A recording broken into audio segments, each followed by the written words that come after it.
Hello guys, আসসালামু আলাইকুম। কেমন আছেন আপনারা? আজকে আমি আপনাদের সাথে প্রথমবারের মতো একটি কেকের ভিডিও শেয়ার করব। অনেক দিন ধরে চিন্তা করছি ভিডিও বানাবো, কিন্তু আমার বাঁশের মতো গলার জন্য তা সম্ভব হয়ে ওঠেনি। যাই হোক, আজকে আমি একটা 2.5 পাউন্ডের ভ্যানিলা কেক ডেকোরেশন করব, যেটা ছিল welcome baby girl theme cake. তো প্রথমেই আমি বোর্ডে একটুখানি ক্রিম দিয়ে নিচ্ছি। বেশি দেওয়া যাবে না, কারণ ক্রিমের ব্যাপারে আমি অনেক কিপটা। Just joking guys. যাই হোক, আমি প্রথমে কেকের একটি লেয়ার দিয়ে পর্যাপ্ত পরিমাণ সুগার সিরাপ দিয়ে নিচ্ছি। তারপর গোল গোল করে ক্রিমের লেয়ার দিয়ে নিচ্ছি। এরপর চকলেটের গুঁড়ো দিয়ে দিচ্ছি। তারপর আবার কেকের লেয়ার বসিয়ে সুগার সিরাপ দিয়ে দিলাম। এরপর ক্রিম দিয়ে আবার চকলেট দিয়ে দিলাম।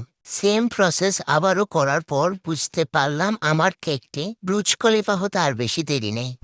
2 hours later. ফাইনালি কেকের উপর ফিনিশিং করার জন্য রেফারেন্স পিকচার অনুযায়ী বেবি পিঙ্ক কালারের ক্রিম রেডি করে নিয়েছি। তারপর ক্রিমটিকে গোল গোল করে কেকের চারপাশে লাগিয়ে নিয়েছি।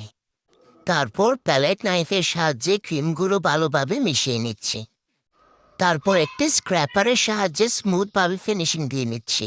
সম্পূর্ণ ফিনিশিং শেষ করার পর এখন রেফারেন্স পিকচার অনুযায়ী কিছু ফন্ডেন্ট টপার বানিয়ে রেখেছিলাম, তা একটি একটি করে কেকের উপর বসিয়ে দিব।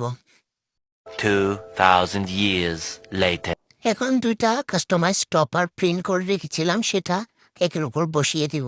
তারপর কিছু ছোট ছোট ফন্ডেন্ট স্টার কেকের চারপাশে লাগিয়ে দেব।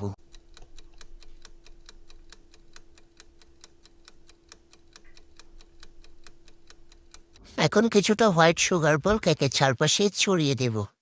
So here is the final result of the cake. যদি আপনাদের ভিডিওটি ভালো লেগে থাকে তাহলে লাইক, কমেন্ট, শেয়ার করে পাশে থাকবেন। ধন্যবাদ।